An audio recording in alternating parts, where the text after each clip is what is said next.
When I was working as a part-time waitress, I saw my boyfriend at someone else's birthday party. Only then did I find out that he was actually the heir of a wealthy family in the Beijing social circle. He had always liked to scold me, believing that roses were just a waste of money. However, at that birthday party that day, he ordered 999 roses to send his blessings to that girl. Coincidentally, that day was also my birthday. I quietly watched all of this and chose to turn around and leave. Later, I blocked all his contact information and left that city. But he went crazy. 01 I met Emerson when we were working part-time in college, at the coffee shop beside the university. At first sight, I noticed his white shirt. With his deep facial features and fair complexion, he looked exactly like the poor but hardworking and good-looking student working part-time to support himself in novels. After we gradually got to know each other better, we added each other on WeChat. We would go to the study room to study together and work part-time together.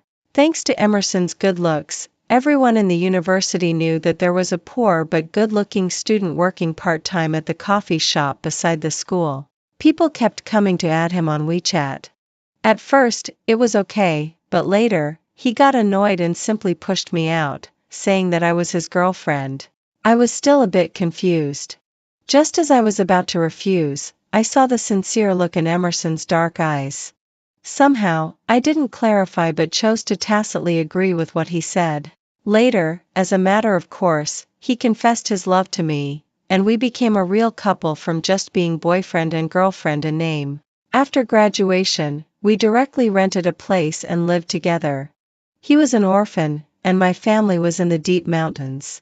Having experienced hardships, we both attached great importance to money. The consumption in big cities was high, and besides, we newly graduated college students were cheap labor. On our days off, Emerson and I would work part-time to earn some extra money and contribute to our little savings for our future marriage. When I got this temporary job as a waitress that paid 200 yuan per hour, I was happy for a long time. However, when I saw Emerson, who was supposed to be working overtime at the company, appear at the party, the happy expression on my face froze instantly. 02. Emerson, who had always been thrifty, completely changed his simple appearance in front of me. He put on a black suit, and his bangs that used to cover his eyebrows were combed up. His phoenix eyes calmly looked at everyone at the scene, with a hint of world weariness. He looked so unattainable. If it weren't for that face, I might not have recognized him. At the party, those rich second-generation kids were vying to curry favor with him. He just watched coldly as those people flattered him like a god. Seeing that I was stunned on the spot, Fanny, who was working part-time with me, gave me a push. She asked me with concern what was wrong. I shook my head and, looking at Emerson, who was surrounded by people in the distance, asked in a somewhat gloomy voice, "Who is he?" Fanny took a look and lowered her voice. "I heard that he is the heir of the Emerson family in the Beijing social circle." Looking at the extremely unfamiliar Emerson in the distance, I felt some indescribable emotions welling up in my heart. The boyfriend who had been with me day and night for 4 years had suddenly turned from a poor little orphan into the heir of a wealthy family in the Beijing social circle. I subconsciously took out my phone and sent Emerson a text message. Emerson was sitting there lazily, surrounded by a group of people. Suddenly, his phone rang. Everyone looked at him and jokingly asked, "Emerson, who is it?" Emerson picked up his phone, took a cursory glance at the screen, and then said indifferently, "It's nothing, just spam." Hearing this, I felt as if I had fallen into an ice cellar and my whole body was trembling. So, Chloe, was just a dispensable person in his eyes. That's right. After being together for 4 years, I didn't even know his real identity. I somehow felt very sad. All my past efforts seemed to have been in vain. I just watched the lively scene in the distance without saying a word. Beside Emerson was a woman in a princess dress. She had a haughty expression on her face. With her fair skin, she looked like a princess coming out of an ivory tower. Fanny pushed up the 5-layered big cake that had been prepared in the kitchen for 5 hours. The cake was covered with fruits, and you could smell the sweet and greasy fragrance of the cream from a distance. People started giving her gifts one after another. Emerson was the last one. With a wave of his hand, he had 999 roses sent over. The woman was so touched that she covered her mouth with her hand. The rich second-generation kids beside them were cheering. I and a few others were wearing the prepared doll costumes and clumsily standing there holding the roses. My eyes felt a bit dry, but I couldn't cry. I couldn't even describe how I felt at that moment. Through the costume, I looked at Emerson, as if I was seeing him for the first time. 03. On the first Valentine's Day when we just started dating, when we went shopping and saw the roses on the roadside, I pestered him to buy some for me. Emerson refused. Once he made a decision, no matter how much I acted coquettishly or pestered him, he wouldn't change his mind. What did he say at that time? He said, "Roses can't symbolize love. They are just the packaging of the market, brainwashing girls. Roses are not romance but waste, a waste of money."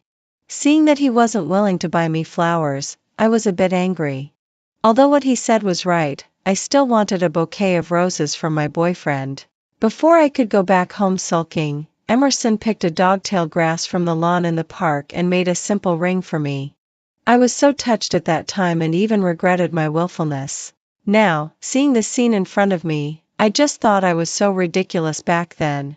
He never thought buying roses was a waste of money. Perhaps buying roses for me was the real waste of money in his eyes. 04. The party was very lively, but it didn't belong to me. I just quietly watched them until the party ended. I got my salary and turned around to leave. It was almost early morning when I got back to the rental apartment. Emerson hadn't come back.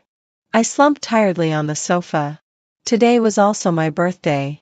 I had originally planned to use the money I earned from the part-time job to buy myself a cake and a small gift after finishing the job.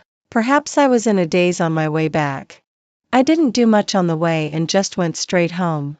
I looked at the decoration and layout in front of me. We had accumulated them bit by bit during the years we lived together. We had even agreed that when we earned enough money in the future, we would buy this apartment.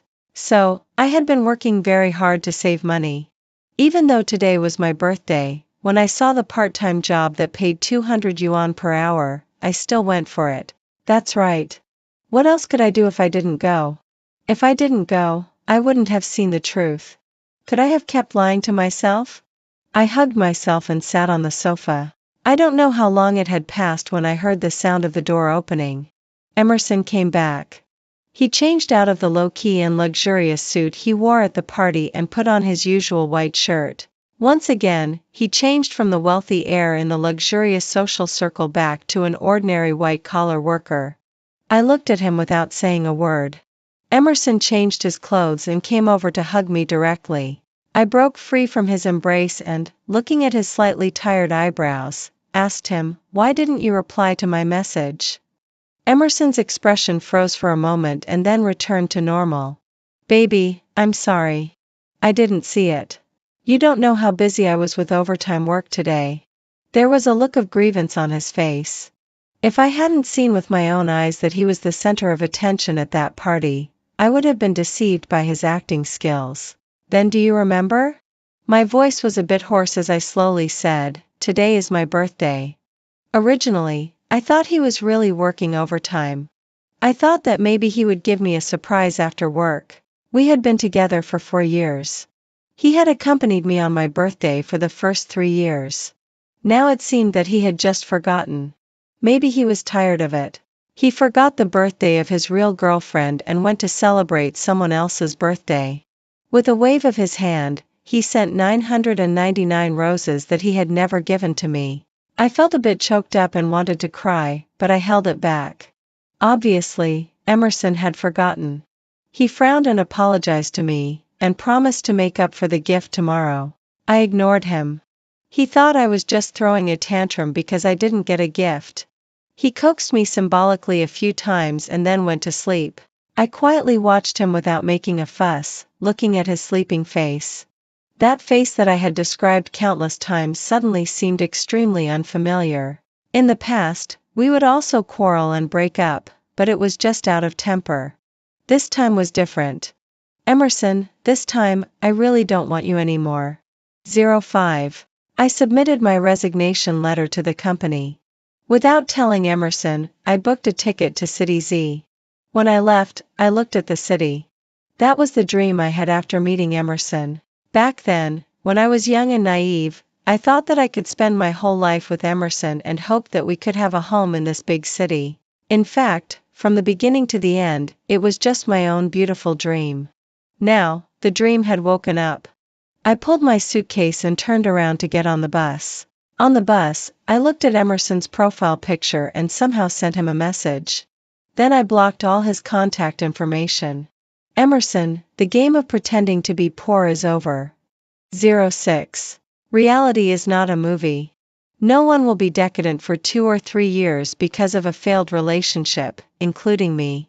Time moved on. I adjusted my mindset and started sending out resumes to look for a job again. Since I wasn't a fresh graduate, in this era where college students were everywhere, as an undergraduate, I didn't have much competitive advantage. I went crazy sending out resumes, having interviews, sending out resumes, having interviews, over and over again. Fortunately, during the years I was with Emerson, in order to have a home, I had saved up a sum of money. Temporarily being unemployed wouldn't make my life in a difficult situation. With all the hard work day and night like this, I didn't have much time to think about Emerson. Soon, I joined a company and really settled down. Every day, it was just between the company and the rental apartment. I lived a peaceful life alone. When I naively thought that the world was so big and that after leaving that city, there would be no possibility for Emerson and me to meet again. Maybe God was arranging a ridiculous play. When I was having an interview, I saw Emerson again. And he was sitting on the chair in the new manager's office. Having not seen him for a few months, he had changed back to his identity as the heir. Wearing a custom-made suit, he looked exactly like he did that night. Indeed, he had never been the so-called poor boy named Emerson. I looked at the newly appointed manager who had suddenly arrived and just pretended that I didn't know Emerson. I handed the documents to him in a businesslike manner. Just as I was about to walk out of his office, my hand was grabbed tightly. I followed those hands and looked over. It was Emerson. He had no expression on his face but just pulled me forward. I tried to break free from his grip. Due to the great disparity in strength, I wisely chose to give up struggling. 07. There was no one else in the office. Emerson stood in front of me. Even though his face was expressionless, I could feel that he was very angry. Why? Emerson's dark eyes looked at me, full of anger in his eyes. I just looked at him without responding. It was like a compromise, or rather, helplessness. Emerson lowered his head towards me, looking at me as if I were a cat throwing a tantrum. Stop making trouble, okay? It's my fault. Stop making trouble? With just one sentence, he attributed everything to my being unreasonable. I was so angry that I laughed. Who would dare to blame the young master of the Emerson family? Hearing this, Emerson, who was about to stretch out his hand, froze, and then his hand landed on my head, as if to comfort a cat. His tone was very calm. Is it just because of this? Don't be angry, okay? Let's go have dinner. Casually, he brushed aside this matter. There wasn't even an explanation or an apology. What about your roses? I stubbornly looked at Emerson, trying to get an answer from him. His face remained calm. She's just my childhood friend. Sending 999 roses on her birthday, and you tell me she's just your childhood friend? Emerson explained, it was her birthday that day. Throughout this confrontation, Emerson was as calm as a spectator from beginning to end. My nose felt a bit sour when I heard this. Emerson, do you remember that during the years we were together, you never sent me roses on my birthday or Valentine's Day? Over the years, I had brainwashed myself with Emerson's words and subconsciously told myself that I didn't like roses. However, who doesn't like their lover to give them flowers on festivals or important occasions? You like roses? I'll have them sent here right away. I looked at Emerson's serious face. Even at this moment, Emerson didn't know what his mistake was. Emerson, perhaps I was wrong from the very beginning. You don't love me. I shook off his hand and pushed the door open to leave. The moment I touched the doorknob, Emerson's voice came from behind. Chloe, my patience has limits. I've already explained it to you. What else do you want me to do? I opened the door. If you dare to leave this room, I won't coax you anymore. It's over between us. Emerson was warning me, using this relationship to warn me. Manager Emerson, I've delivered the things. Sorry, but I still have work to do. Without hesitation, I turned around and left. Why didn't I see clearly back then? Obviously, many times, Emerson had clearly shown that he didn't love me. During the quarrels over the years, I was always the first to give in. Perhaps it was this preference that made Emerson so fearless. This was the first time Emerson had given in to me. Maybe he couldn't believe that I would embarrass him like this. He even thought that, as before, I loved him and couldn't leave him. He used these to force me to submit. In fact, Emerson, you're wrong. 08 I quietly did my job at my post. However, it seemed that misfortunes never come singly. My originally harmonious colleagues started to target me. Projects were constantly sent back and had to be redone. Every day after work, I was singled out and asked to stay behind. When colleagues were chatting and saw me, they would become quiet. I knew that all of this was deliberately done by Emerson. After being with him for 4 years, I knew his character best.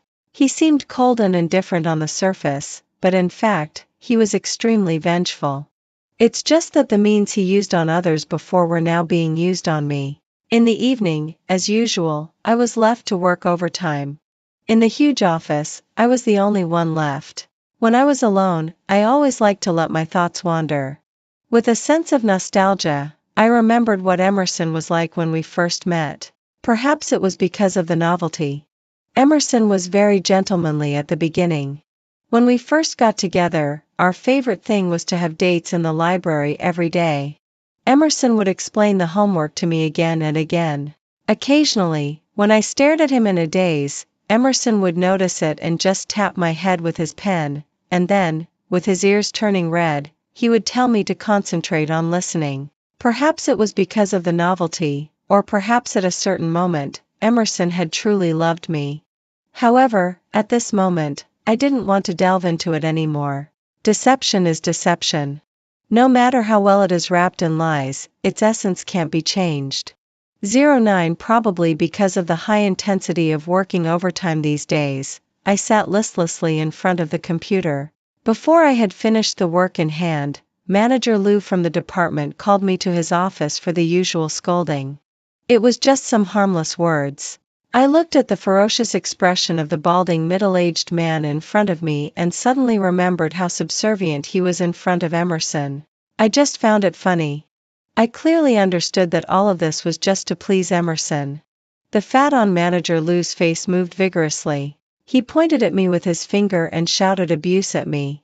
Before I could react with my head down, a cup of hot coffee was poured onto my head. The hair that I had combed neatly before going out in the morning was now covered with thick coffee. The scalding coffee flowed down my hair onto my cheeks and clothes. I was in a terribly embarrassed state. The door behind me opened, and Emerson happened to walk in and saw me in this embarrassed state. The girl from the birthday party was following behind him. My head, face, and clothes were all covered with coffee, and I instantly felt a sense of embarrassment. Emerson took a look at me, then looked past me and shifted his gaze to Manager Lou. The originally arrogant Manager Lou stood up from his chair and bowed and scraped to Emerson. Emerson considerately signaled the girl behind him to sit down, and then talked with Manager Lou about some work matters. I stood there without making a sound, as if there were only 3 people in this office. The girl seemed not to know who I was. She looked at me with a sweet smile, and then took out a pack of tissues from her bag and handed them to me. I was stunned on the spot and chose to reach out and take them. After Emerson finished talking with Manager Lou, he looked at me, with a hint of warning in his tone. If you don't want to work and don't have the ability to do the job, then resign and leave. At that moment, I felt extremely suffocated. He clearly knew that all of this was his indication and that Manager Lou was trying to please him. Probably because I was too aggrieved, tears welled up in my eyes. Perhaps for the sake of face, I tried hard to control myself and didn't let them fall. After walking out of the office, my emotions gradually stabilized. That cup of hot coffee woke me up. I was going to resign. The resignation process was quick. The next day, I packed up my things at my workstation and left the company. Probably because I had resigned twice in less than half a year, I decided to take a break, give myself a holiday, and adjust myself properly.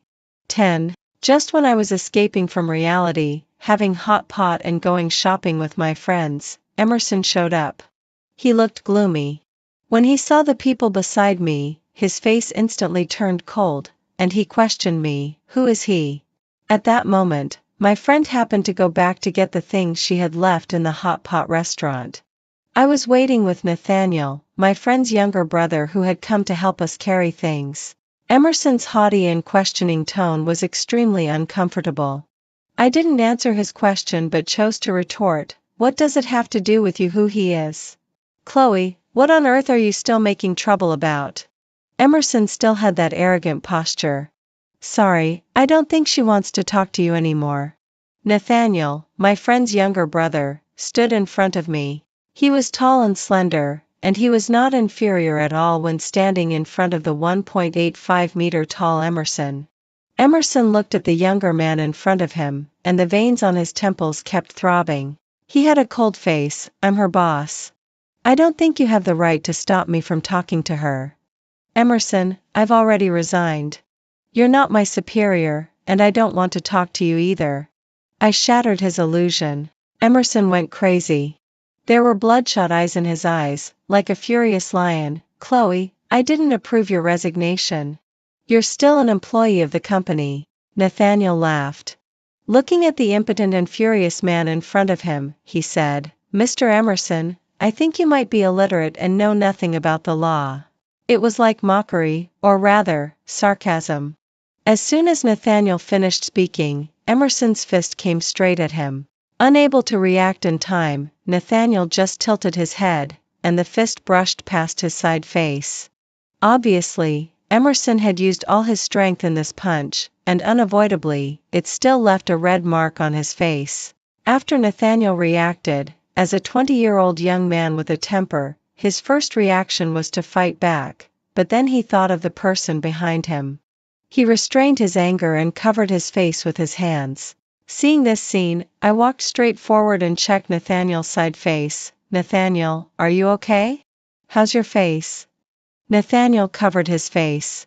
When he looked at me, his eyes were red, as if he had been bullied. Seeing that he was okay, I remembered that today my friend had asked her younger brother who was studying in university in City Z to accompany me shopping for my sake, but now he was injured because of me. The sense of guilt in my heart surged out. When I looked at Emerson, I couldn't help but feel a bit resentful. "Emerson, I think there's nothing left for us to talk about. We broke up long ago. From now on, we'll go our separate ways. If you bother me again in the future, I'll call the police on the charge of harassment." Emerson was stunned when he saw what was happening in front of him. He glared at Nathaniel fiercely and even wanted to bypass Nathaniel and directly grab my hand. However, Nathaniel was quick and didn't let him succeed. Seeing this, Emerson knew that he was at a disadvantage and had no choice but to soften his tone. "Chloe, shall we sit down and have a good talk about our affairs?" At this moment, Emerson didn't have his usual arrogance. He looked at me expectantly. I just looked away and replied calmly, "There's nothing for us to talk about." After saying that, I took Nathaniel and left. Emerson just stood there decadently, his eyes fixed on the two people leaving, and his hanging hands clenched tightly into fists. 11. After that incident, to thank Nathaniel, I said that I would treat him to a meal. Nathaniel readily accepted. Just when I was treating him to a meal, Emerson showed up again like a lingering ghost. I looked at Emerson at the door, who was in a mess. The broken hair on his forehead was dripping with rainwater that was flowing down. He looked as if he had been abandoned, with a wronged expression on his face and a look of being hurt in his eyes. "Chloe, I know I was wrong. I was just too angry before. I was angry that you left without saying goodbye, so I behaved like that. Even now, Emerson was still making excuses for himself. I didn't listen to his so-called explanation and just warned him, Emerson, I don't want to hear your so-called explanation. We have nothing to do with each other now. I told you last time that if you showed up in front of me again, I would call the police. So, do you choose to leave by yourself or should I ask you to leave? Emerson seemed to want to say something else. Sister, are you done? The meat is already cooked. Nathaniel appeared. When he saw Emerson, there was just the right amount of surprise on his face. Nathaniel's hair, which was usually neatly groomed, was a bit messy at the moment, as if he had just got out of bed. He was quite scheming, but I didn't choose to expose him. Obviously, Emerson didn't expect that Nathaniel would be here. He looked at Nathaniel with hatred and questioned loudly, why is he here? Nathaniel's tone was full of doubt, and he said very matter-of-factly, if I'm not with sister, should it be you, the ex-boyfriend, who's here? The 3 words ex-boyfriend were deliberately emphasized, and Emerson's face suddenly turned ugly. Especially when he saw Nathaniel like this, he clearly misunderstood. Chloe, you said before that you loved me. Emerson had always been arrogant and in control in this relationship. This was the first time that the development of things was beyond his control. Emerson's words sounded really ridiculous in my ears. From the very beginning, he was the one who deceived me, who was perfunctory, and who deliberately had people torture me. Now he had become the victim instead. How could it be so nice? I looked at Nathaniel. Seeing this, Nathaniel was smart enough to pretend that he had something to do and walked away. Perhaps because of concern, he left a sentence, Sister, call me if you need anything. Now there were only Emerson and I left here. When Emerson saw Nathaniel leave, he thought there was hope and there was a glimmer of expectation in his eyes. But before he could open his mouth, I interrupted him first, Emerson, don't you think you're so cheap? When you question me, did you ever reflect on yourself? Have you ever thought about your own problems? Since we got to know each other at the beginning, you hid the truth and deceived me. After the truth was exposed, you just brushed it aside with a casual sentence and didn't give any explanation. I'd like to ask, what exactly is your so-called love for me? Emerson was about to open his mouth to defend himself when I questioned him. I didn't give him a chance and chose to continue. Emerson, when you come back to me now, do you think your love is so great that it can surely move me to change my mind? Do you think that I'll still revolve around you like before and that I can't live without you? How funny, Emerson. I'll tell you clearly now. There's no possibility for us anymore. Since we met again and you casually brushed aside the deception over the years with just one sentence, we can't go back anymore. Emerson grabbed my shoulders and looked at me with red eyes. Chloe, listen to me explain. I love you. I just what? I looked coldly at his mess and helplessness. You just don't love me and just thought of having fun with me? Admit it, Emerson. You don't love me. You only love yourself.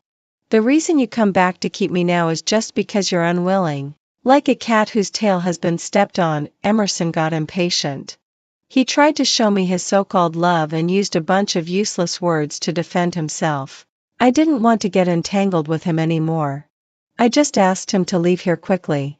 Then, without waiting for him to say anything, I directly closed the door and went back inside the room. 12 Lola was my roommate in high school and college. She witnessed my relationship with Emerson from college to when we entered society. When she saw me coming, she said with bright eyes, "How's it going?" I was a bit confused and went back to my seat. What do you mean? Lola continued to ask, about you and Emerson. We broke up. What else could it be? Perhaps because I had seen Emerson's true face clearly, I didn't feel as heavy-hearted about the breakup as I used to. It was like putting down a heavy burden and I felt relieved. Lola was a bit excited when she heard this. Really broke up? You won't be soft-hearted and agree to get back together with him, will you? I looked at her suspicious eyes and kind of understood. After all, after I got together with Emerson before, every day I was either with Emerson or working part-time. Every time we broke up, it was me who went to ask for getting back together. Lola even joked in a sentimental way, saying that I was a love fool. I used a serious tone to assure Lola that I had really broken up with Emerson this time and there would be no more entanglement in the future. Lola was shocked at first. Probably because she was too excited. She looked at me excitedly, her eyes looking at me like a big bad wolf looking at a little white rabbit. She giggled. I felt a bit creepy when she looked at me like that. I picked up the meat in the plate. What bad idea are you having? Lola was a bit embarrassed and said with a guilty look, Chizzy, what do you think of my Nathaniel? I took a look at Nathaniel beside me. He was lowering his head to put meatballs into the hot pot and casually picked up the cooked meat and put it into the bowls of Lola and me. He could be said to be very virtuous. He's good-looking, ambitious, and good at taking care of people. He's a really nice young man. I said these descriptions sincerely. Hearing my evaluation, Lola's tone was a bit cautious. Well, Choozy, why don't you? I immediately reacted and quickly interrupted her. Seeing Nathaniel, who had been sitting beside us before, go into the kitchen, I breathed a sigh of relief. What are you talking nonsense about? Lola looked at me with a smile. Isn't it that I saw you were hurt by love and wanted to help you heal the wound? Nathaniel is just right. He's 1.87 meters tall, has never been in a relationship, is rich but simple-minded, and is good at taking care of people. I quickly stopped her. Stop it. He and I are not suitable. Besides, he's too young. I'm not interested in younger guys. Seeing that I was so determined, Lola gave up. Okay, alas, it's a pity that the boy has had a secret crush on you for so many years. I was shocked when I heard this and spat out a mouthful of water. He? Has a secret crush on me? Yes. Otherwise, when we were in high school, why did he come to pick me up every day? It was just to see you. I looked at Nathaniel, who came out of the kitchen and signaled Lola to stop talking. Let's just leave this matter aside. 13 After having the hot pot, Lola and her brother helped me clean up the mess. Then Lola and I started our girls' chatting mode. Nathaniel sat quietly in the corner of the sofa, playing with his mobile phone. In the evening, probably because Lola and I hadn't gotten together for a long time, Lola stayed overnight to continue chatting with me, and Nathaniel went back to his dormitory by himself. Lola went to take a bath, and I symbolically saw Nathaniel off when he was leaving. After Nathaniel went out, I was just about to say goodbye to him and then lock the door and go back to my room when Nathaniel stretched out his long arms to close the door, propped himself against the door with one hand like in a wall slam, and trapped me in the gap between him and the door.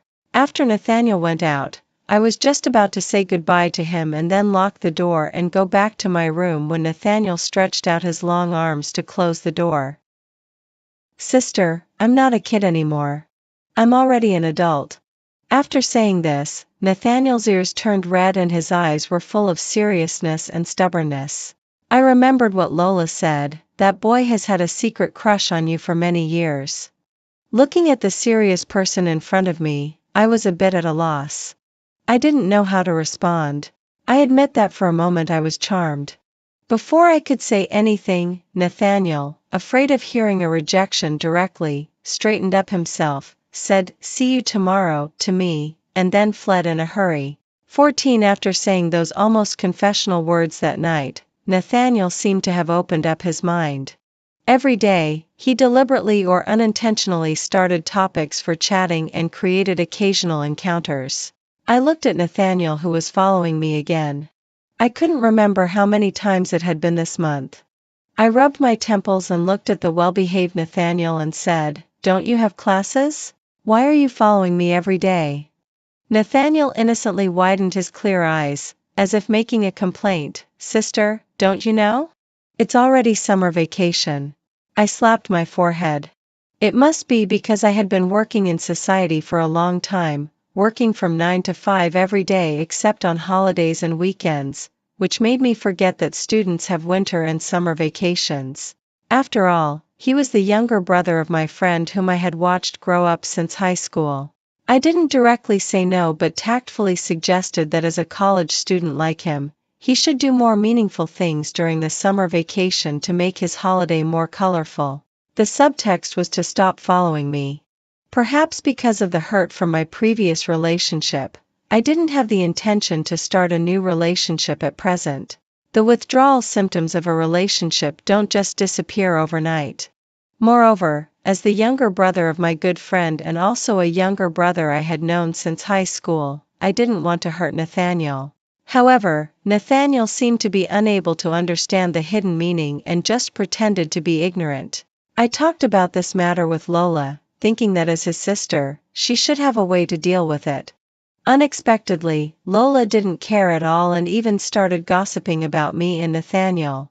15 When schools across the country started in September, just when I thought Nathaniel would finally stop bothering me after going back to school, Nathaniel rented a room opposite mine. I opened the door and saw Nathaniel across the hall. He greeted me with a smile on his face. "Sister, what a coincidence." I was like, "Is this really a coincidence?"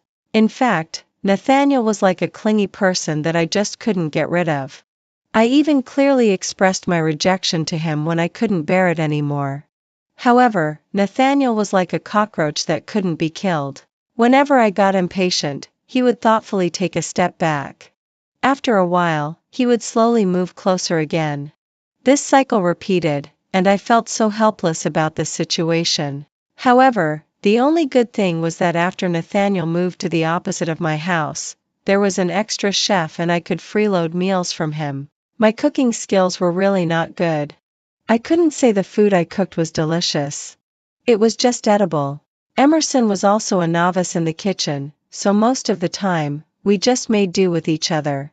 I seriously suspected that Nathaniel had learned cooking from some training institution. Whenever I swore that I wouldn't freeload meals at Nathaniel's place, when I smelled the aroma of the food coming from next door, I couldn't help running to his place. 16 In this kind of neighborly relationship where I freeloaded meals, my relationship with Nathaniel became closer day by day. As time passed, the relationship with Emerson was like a wound that was slowly healed and then scarred over. I even seldom thought about those past events anymore. I sent out my resumes again, found a new company, and lived my life well. After I started working, Nathaniel waited for me to get off work every day and gradually he even picked me up from work. At first, I told him not to come, but he insisted. In this way, our relationship remained more than friendship but less than a romantic relationship. Nathaniel didn't make it clear. Besides being nice to me, he was afraid of putting pressure on me and didn't confess his love to me. Until one day on my way home from work, I happened to encounter some drunken hooligans. When Nathaniel came and saw the scene where I was being harassed, he directly went up and punched the hooligans several times. Finally, the matter was settled after mediation by the police station. There were scars on Nathaniel's face from the fight with the hooligans. I was applying medicine to his wounds. Nathaniel looked at me intently. Just when I moved my hand away, Nathaniel grabbed my hand and confessed his love to me seriously and gently. He said that he was afraid of what would happen if he didn't protect me well. I admit that I was moved, so I agreed. Nathaniel hugged me and kept giggling like a silly son of a rich landlord. 17 I saw Emerson again at a class reunion. He, who used to always pay attention to his image, now looked extremely decadent. At the class reunion, he sat alone on the sofa, drinking heavily, completely losing his former high spirits. I heard from my college classmates that Emerson's family company was on the decline, but Emerson himself was so dispirited that his family was planning to train a new heir. After the class reunion ended, I was waiting at the door for Nathaniel to pick me up. Emerson, reeking of alcohol, walked towards me. Just when he was about to say something, Nathaniel's car arrived. Emerson froze on the spot and looked at me sadly. "Are you with him?" I got into the passenger seat of Nathaniel's car and looked at Emerson standing by the roadside. I said in a tone like talking to an ordinary friend, "Emerson, the past is in the past. What should be let go should be let go. I wish you happiness in the future." Nathaniel helped me fasten my seat belt and directly started the car. In the rearview mirror of the car, I saw Emerson covering his face and squatting down helplessly, crying with regret like a child. Unfortunately,